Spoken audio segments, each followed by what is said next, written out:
Hello, everybody. How are you guys doing? I am super duper excited because we have Suzanne Kelman back at the cafe, guys. You know, she is not a stranger. This is the third book in this particular series. There was also a prequel that goes along with this series as well. This is the Paris Sisters, book 3, The Paris Promise. This is Antoinette's story. Yes, guys, if you can see my face and my expressions, I am on cloud 9. I'm super duper excited about this series as well. And of course, Suzette is coming to celebrate with us because the book 3, The Paris Promise, guys, let me just tell you, it is hot off the press. Check out that cover. Suzanne has the best covers, okay? Check out that cover as well. But if you have not done so already, okay, let's just put down the ground rules. You know what to do. Like, tag, and share. Tell a friend to tell a friend. So come on down to the cafe because we're hanging out with author Suzanne Kelman. And not only that, guys, grab your favorite warm beverage or the beverage of your choice. Pull up a seat because we're getting ready to have a great time. And Suzanne just might spill a little bit of tea. Suzanne, my friend, welcome back to the cafe. And of course, you already know what to do. Introduce yourself. Yeah, hi, it's lovely to be back, Angela. I always look forward to doing this with you. I'm so glad you wanted to do it with the third book as well. We had so much fun with the first Absolutely. Yeah, so I'm really grateful. My name is Suzanne Kelman. I'm an author of, this will be book 13. So, and then, the third one in this series.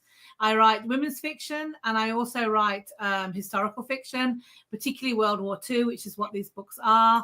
And yeah, I live in Washington State. I love what I do. Yeah, that's about it, really. I love that. I love that. Well, Suzanne, again, welcome back to the cafe, my friend. I'm so excited for you. I mean, you captured our heart with this particular series. And just so people know, this is the order of the Paris Sister series. Of course, you have the Paris Orphans, and that's the prequel book that I was telling you guys about to kind of, set the stage, set the tone. And then you have The Last Day in Paris, The Bookseller of Paris, and now hot off the press, guys, is The Paris Promise. And okay, so Suzette, and you see, I'm just so excited. I feel like there's so many things that I want to talk about. First off, we have to start with this cover because you have some amazing covers for this series. But tell us, my friend, what was it like when you saw the final cover for The Paris Promise? Well, it's always really exciting. Bookouture are really good at covers. They spend a lot of time looking at the market, figuring out what's working right now, what should be, what's hot, what's working together. And they put those covers together so they can see if they're going to look good on the shelf, on the Amazon pages. And they just do an incredible job. I just get really excited when I see them. And, I don't know if you can see it, but the colors are actually beautiful. I mean, they are, and they're hard to tell. I try to do, even though hers, I think it's red. I was gonna say, well matched. I love it. Look, Suzanne, I'm so here for matching a book cover. I'm so here for matching a book cover, even though my hat is magenta, hers is red. But hey, I mean, I got it going, girl.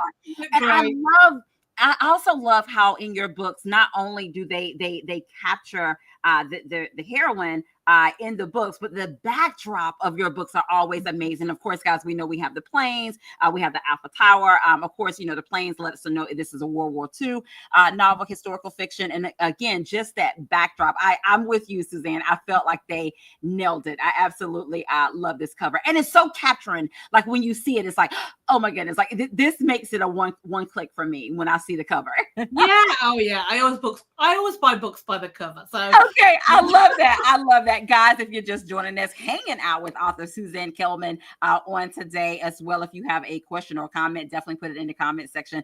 This is book 3 in the Paris Sisters series. I did give you guys kind of the order if you want to read them in order, but if you just stumble upon this series, it's okay. But I'm going to tell you, you're going to want to go back and grab those other books in the series as well. And of course, this one is called The Paris Promise. And of course, all of the books in this series, it has Paris in there somewhere, Mm. but this one is called The Paris Promise. And so, Suzanne, when you realized that this was going to be a series, did you Mhm. already have the titles for the books in the series, or was this the original working title for The Paris Promise, or it came later? Tell us about that. We actually had completely different titles for every book so far.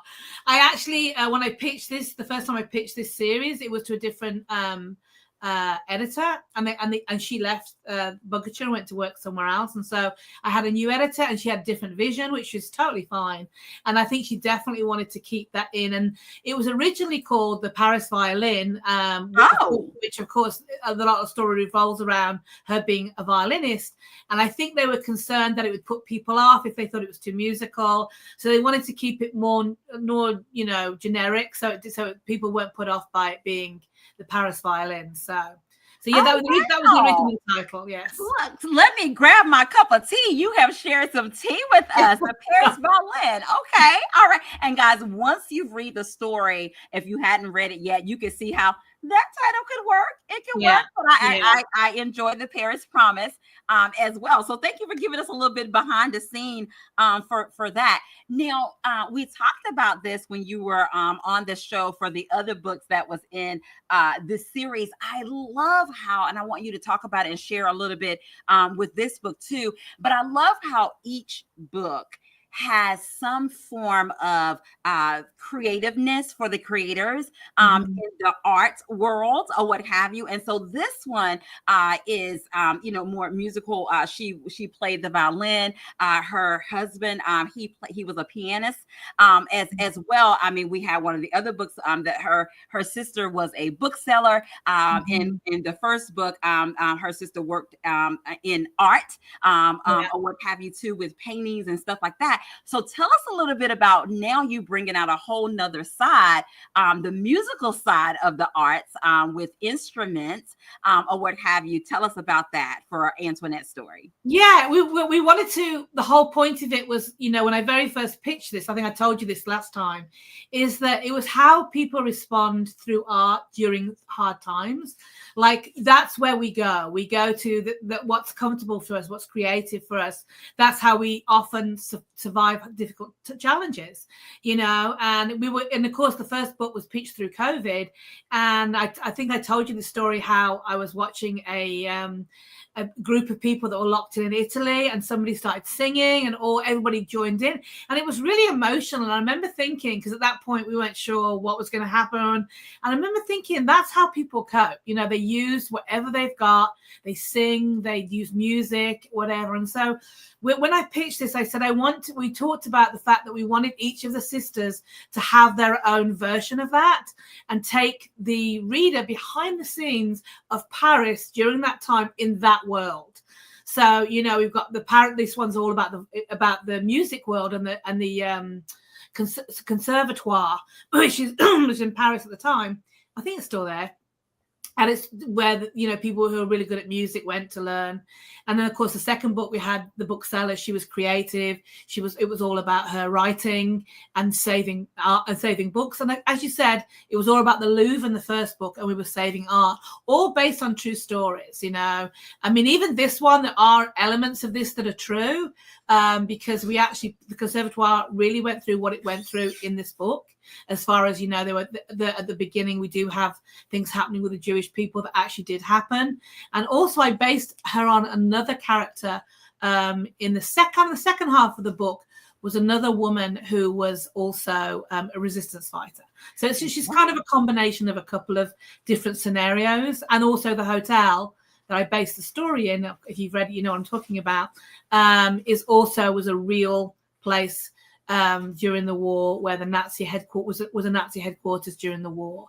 So it kind of all helped that we kind of did the research, and that kind of worked really well. So Wow, I love that. I love that. Again, and thank you so much for giving us a little tea and sharing the behind the scenes, which actually leads me into my next question. And you can answer it as it pertains to the Paris Promise, and then you can also answer it coming from the perspective of the entire series as well. But please share with us, what is Susan Kelman's research like for the Paris Sisters series, as well as for Antoinette's story, The Paris Promise? Well, I have to confess that my husband does a lot of the research. So he's great. No, he actually has always loved World War II. So he's a natural person to help me with the research. So what we will tend to do is, if we'll come across a nugget, for example, we knew that, as I said, I knew that and I already kind of knew Antoinette's story. It was the hardest book to write, by the way, because of where I took her in that story. But it was like, we already knew she was going to be musical. So I started researching different things that were happening musically in Paris during that time. Yeah. These things come up, and then we start to kind of join them together. And then Matthew goes away and kind of does the research to make sure that we're doing, we're getting it as accurate as we can. That, sometimes you make mistakes. That's just, it's hard to always get all the information, but we really do try. I love that. As often as we can to get it as close to the real stories as possible.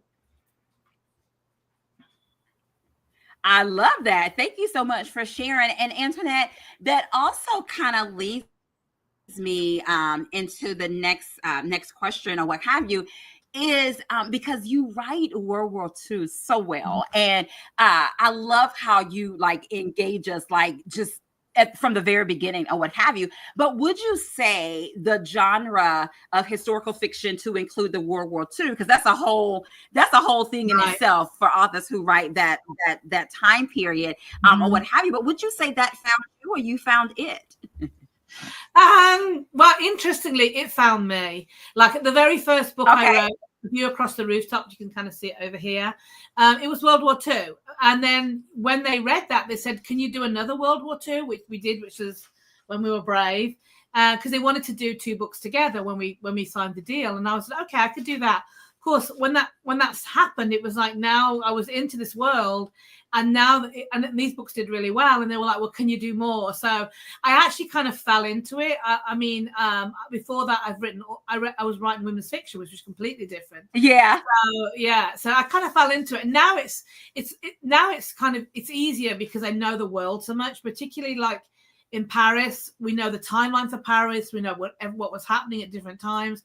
So it makes it easier going into write, because at least I know when this happened, when D-Day happened, when, I know all these different facts, and when Paris was occupied. And so it really helps going in, because we already have a known world as we're doing research. That helps a lot.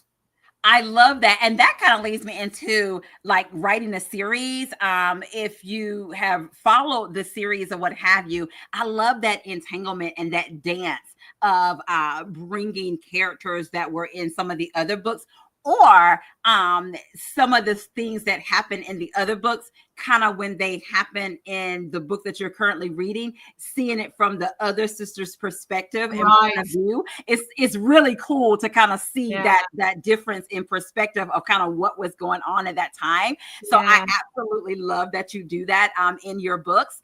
And then the other thing that I want to talk about, Suzanne, I am a dual timeline girly. I love a dual timeline. Oh my goodness. And you do it so well. Tell us what you enjoy about writing dual timeline. Well, there's actually an art to writing a good dual timeline. It sure is. Because what is really easy to do, which I try not to do, is use the modern day timeline just to kind of prop up the World War II timeline, and you really don't want to do that. You want 2 complete stories that somehow intertwine. And I always try to make that whatever's happening in the modern day story pays off both ways. So, the modern day protagonist, she actually finds something out in World War II that changes her life and moves Yes. the trajectory forward, which I think is the key for writing dual timeline, is don't see it as like one story, see it as two stories As that have to two perform on stories. their own.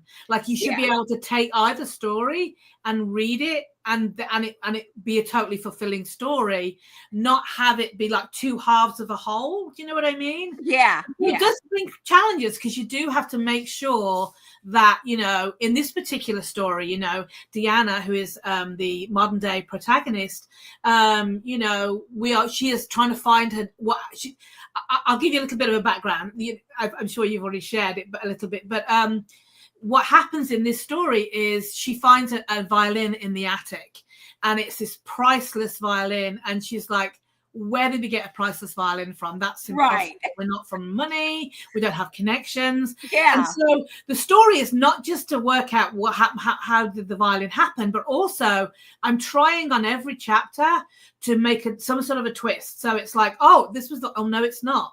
And then there's this. And so it's like I'm always trying to build through both timelines. So that kind of tension between the both. So I love that. I love that. And one of the other things, Suzanne, and which again, you do a great job in your writing of a dual timeline, is I love when the author, they capture you in both timelines, that you miss them equally. Like when I'm in present day, I am missing, you know, the World War II era. And then when I'm in World War II, I'm also missing and looking forward to what's happening in present day.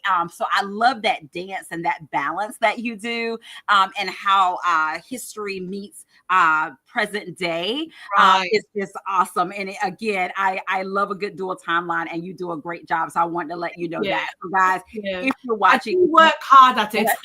Yeah.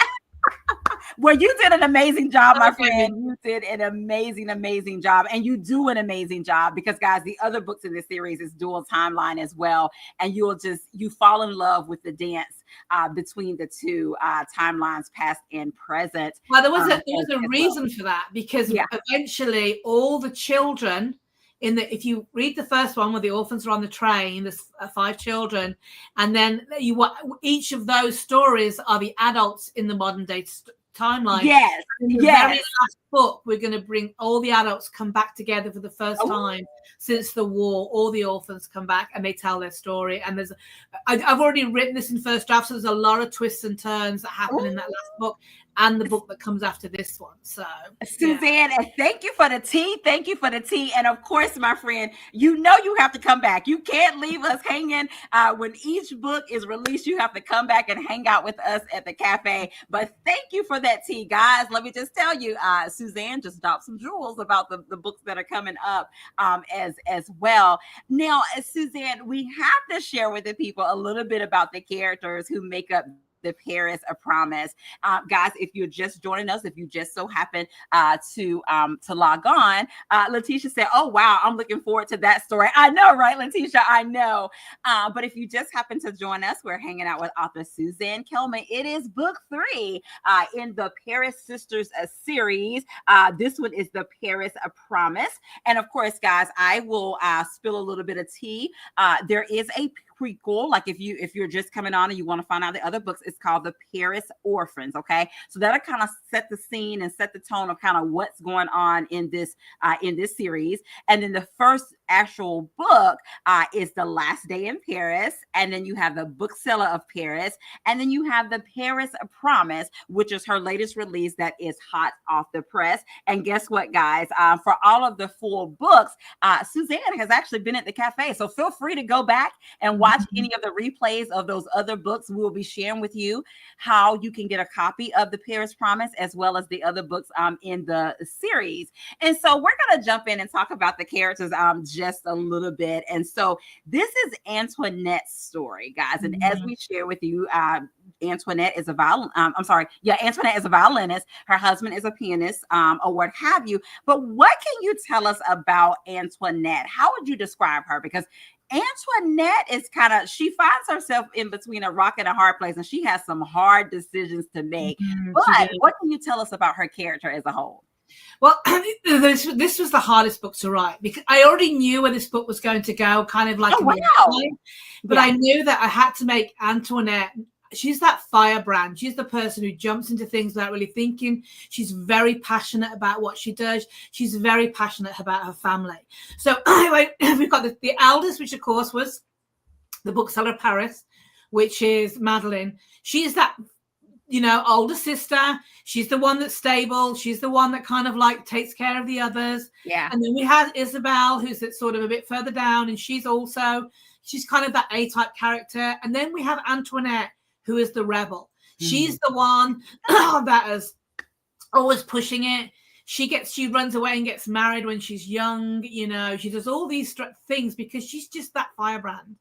And that's what makes her character so interesting to write and also so challenging, because it's such a seesaw of like I went into this hoping, how will people feel about her? I want them to love her. And so it's like making sure you realize that even though she's making some pretty hard decisions, I needed the reader to know that she kind of didn't have a choice, and also she wasn't a victim. It was important to me that even though she was taking these very difficult decisions, that she was making those choices herself in order to save her family. Yeah. She was a victim. And that was important to me. Yes. Get that right. So. And that was so, and like you said, her family, guys, was so important for her. And especially her son, Benjamin. Yeah. And I love how, as Suzanne has shared with us, that a lot of the children that was on that train in the initial book or what have you, the separated stories are them as adult on the contemporary side or the present day side of these books. And so Benjamin, is nice to see him in present day, like how he is as Deanna's grandfather, as well as to see him in the historical part of the book, as well as a child. And so I'm super duper excited. We have some individuals that just joined us. Thank you, Ruby, for joining us on today. Guys, if you're just dropping in, we are hanging out with Suzanne Kelman. Guess what, guys? She has a new one. It is hot off the press, The Paris Promise. Check out that cover, guys. And guess what? It's available in ebook and it's available in print. We'll be sharing with you in just a bit how you can get your hands on a copy. If you have a question or two, definitely put it in the comments section as well. Okay, so we talked about Antoinette's character. Okay, let's talk about her husband in the historical part, Renee. Am I saying his name correctly? Yes, Renee. Okay. So let's talk a little bit about her husband, Renee. What can you tell us about him? And he has some moments where he pulls at your heartstring too. But yeah, he's the lover guy. I mean, this is the first book that I've written in the series where people are already married, and this is a married couple, and obviously they have Benjamin, their son. And he is like one of the very first scenes. If you read it, he creates this romantic place on top of the roof. She's very scared about the war. She doesn't know where it's going, and so he goes up onto the roof and he puts candles out there, and he just takes her up there, and he kind of says, "Look, there's still beauty in the world. I want you to see." And that kind of nails down his character. He even sees beauty, and he hopes, and he really is very devoted to his family as well. But he's really devoted to her. They're very much in love, and you really see that through the story, hopefully through the story, because you see her love for him and how she's so devoted to finding him. And so it is really a hard in that respect. But I just loved his character. He's a very gentle kind of. He isn't forceful. Like somebody knocks his door in trouble, and he just goes out and helps them. Yeah, it's like, hey, he risked his life. Yes. Yeah. I love that. And Suzanne, let's see, Letitia had a great question. She said that it sounds like Antoinette was one of the hardest sisters for you to write, but who was the easiest? Can you spit some tea for us? I can, yeah. I think, well, it's actually a draw between the next book coming up, which is about the theatre side of Paris. The fourth series is all about Giselle, and she's in the theatre world, which is my background. So that was really fun to write. And then also, of course, Madeline. Madeline has a really special place in my heart. She actually ended up being in the present day story in all of the books, and I didn't. Yeah. But because she's like a bookseller, she's in Paris, it was very easy when I had the other sisters, moving away or doing different things, that she ends up like in every book so far, even the last book, she ends up like being a presence even in the modern day time style, and that made me happy. I love that. I was going to say between her and Gigi, that both of those stories, thank you for that lovely question, were the I know. Thank you, Letitia. Look, and we got some tea out of it as well. I love that. Thank you. Oh my goodness. And yeah, I love Madeline. She's one of the characters that I enjoy. And guys, if you're wondering about Madeline, Madeline was the book that came out. It's book 2. It's the Bookseller of Paris as well. So you will enjoy that story if you need to go back and grab that one as well. Now, okay, we talked about Antoinette. We talked about Renee. Let's talk about Benjamin. And actually, you can share a little bit for him in present day and Benjamin in the historical side as a child. What can you tell us about him? Yeah, well, Benjamin, it was really important to me that Benjamin was the opposite to Kurt. If you remember in the Bookseller, Kurt, who is Madeline's stepson, the children on the train, very angry, very shut down, does not like what's going on in his life.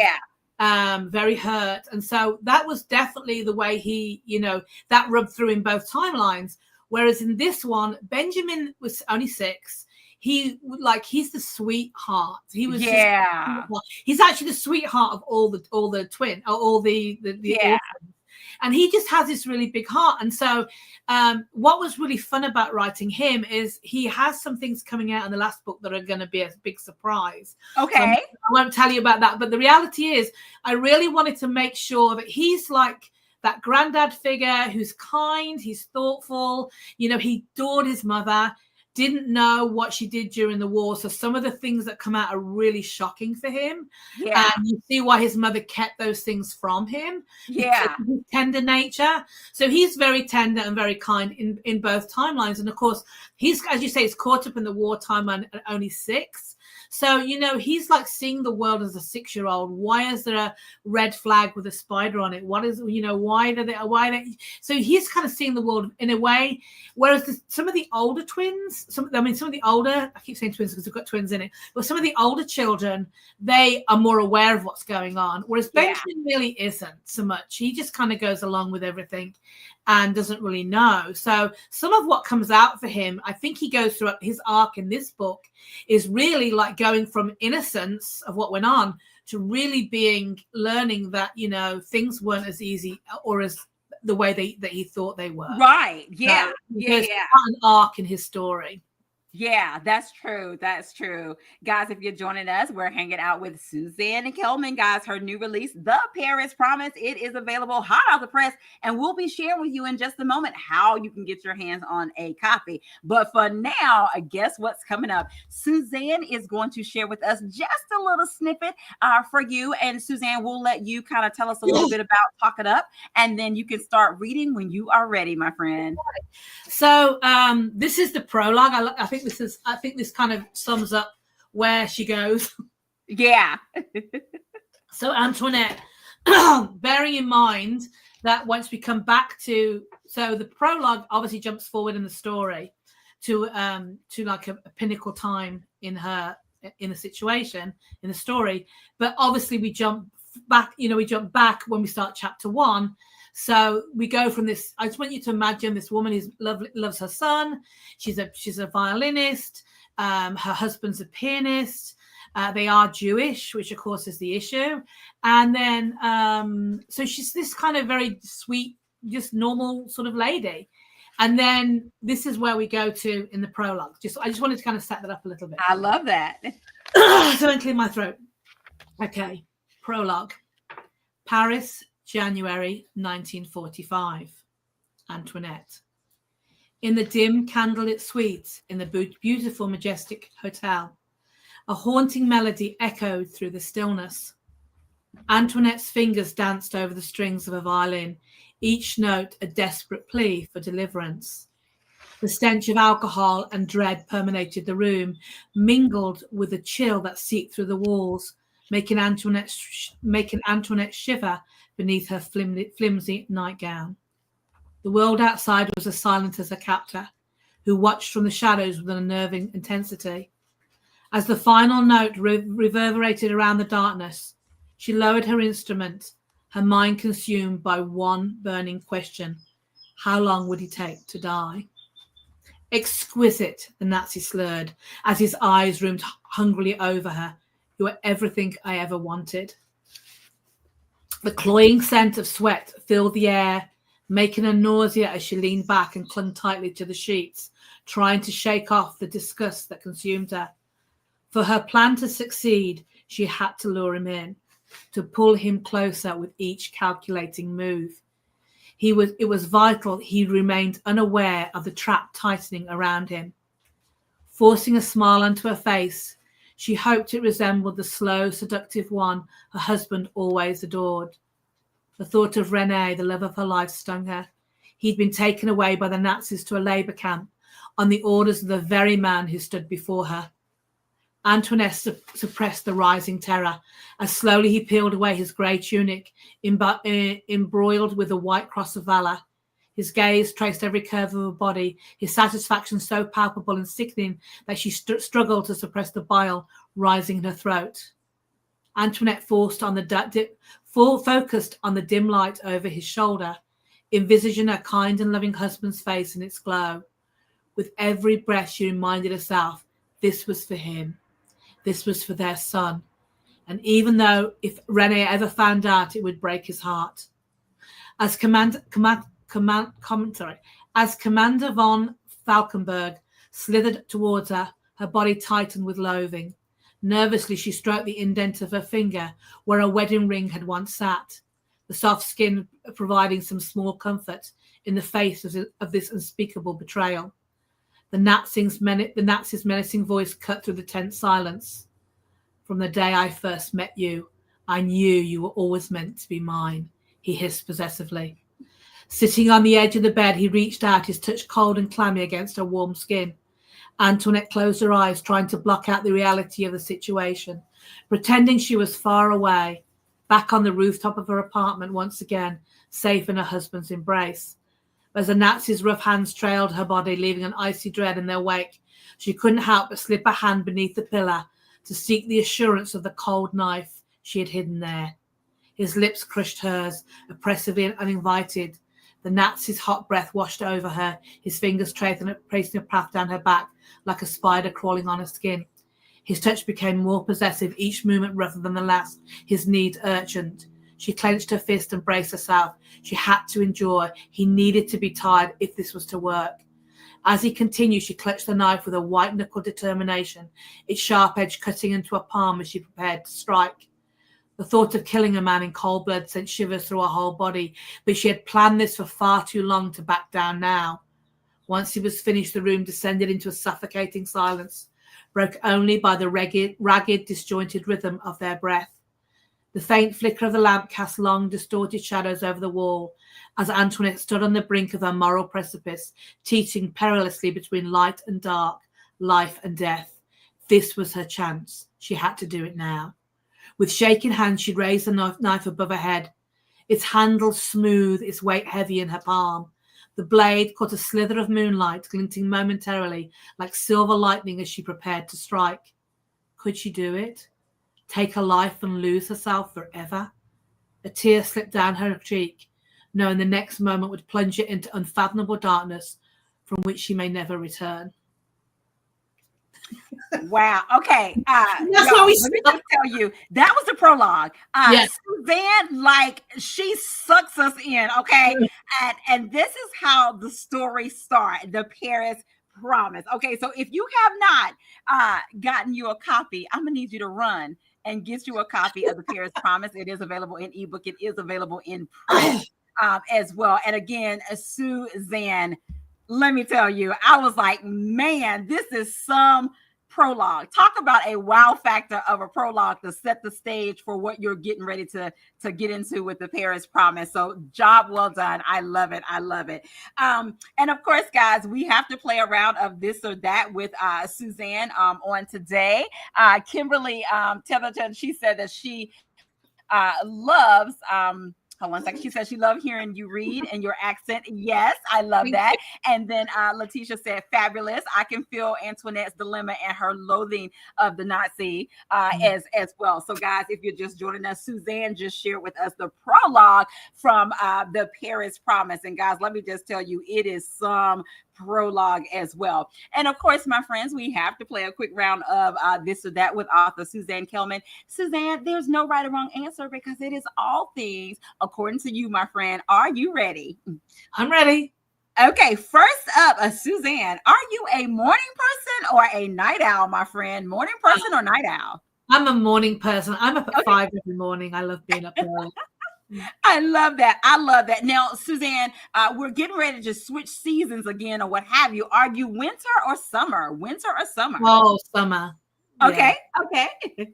Look, and going with the summer theme, are you flip-flops or sandals? Flip-flops or sandals? My flip-flop days are gone, I'm afraid. It's all sandals now. All sandals. Okay. Okay. Now we have to ask you this one, Suzanne. When you travel, are you road trip or plane ride? Road trip or airplane ride? I think plane ride. I love riding on planes and trains. Okay, planes and trains. I love that. I love that. Okay, and then of course the last one we got to know here for the cafe, guys. And you may already remember her answer from last time, but Suzanne, remind the people: are you team tea or team coffee? Oh, I'm team tea. I love that. I love that, Suzanne. And thank you so much for playing around on this or that with us as well. Of course, guys, there is a giveaway. And let me just tell you, I'm going to lean in. There is an amazing giveaway that author Suzanne Kelman is going to do on today. I'm getting ready to allow her to share with you what the giveaway is going to be as well. Suzanne?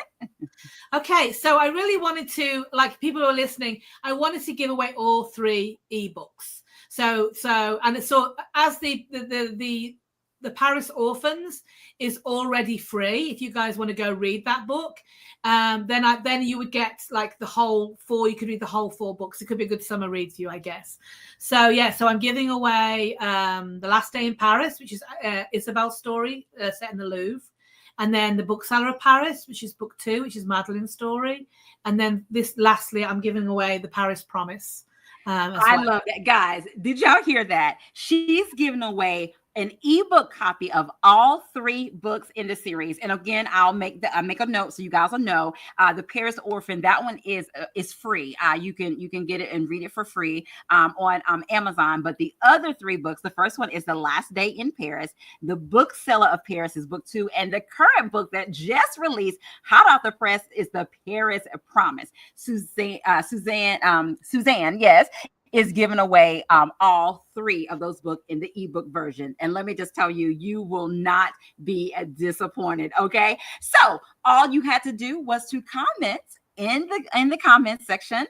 And I'm going to get my friend Suzanne Kelman to assist me. And we're going to go up and down the comment section. She's going to tell me when to stop. And that person will be the winner of this amazing, amazing giveaway. Okay. Suzanne, I am ready when you are. Now. Okay.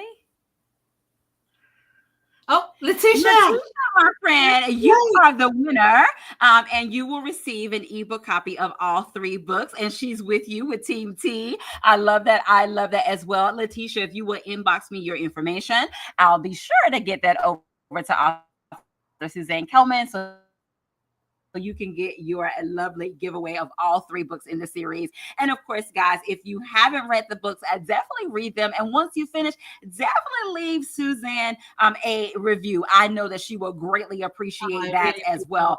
Same thing, post, like, and tag and share with this particular book on social medias, all of that good stuff as well. And tell a friend about this amazing series. And of course, Suzanne, you have to share with the people, how can they get their hands on a copy of the latest book in the series, The Paris Promise, which is available in ebook and print?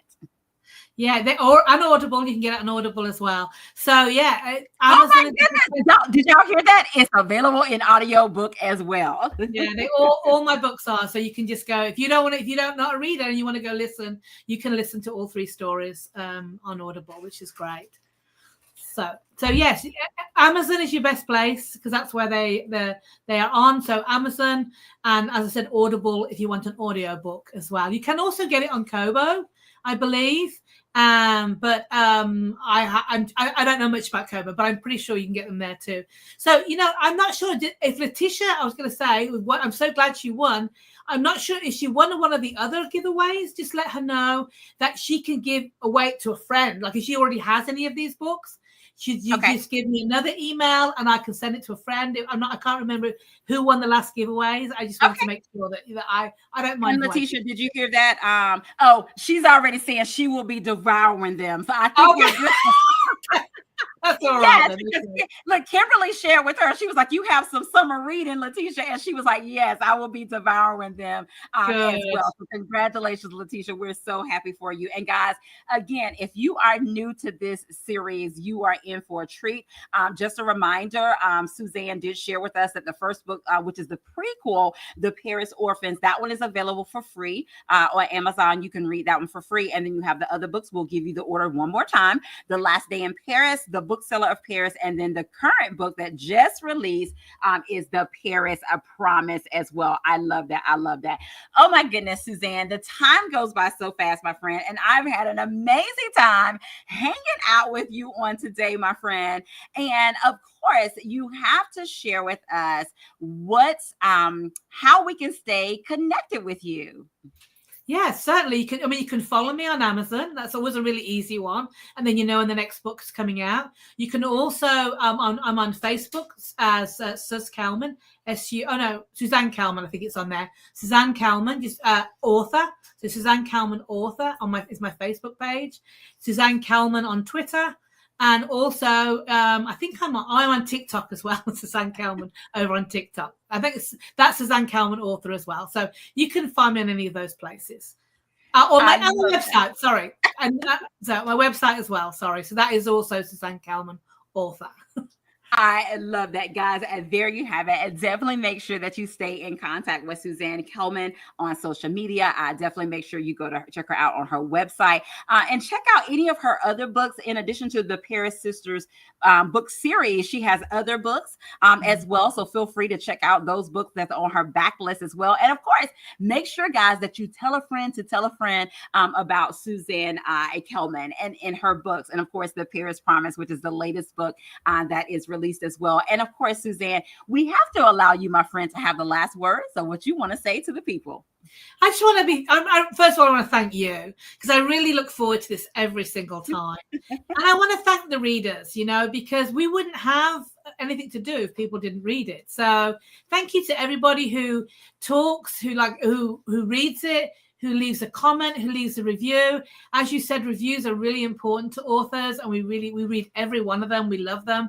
And I just wanted to say thank you for everyone that supported me, particularly through the cafe.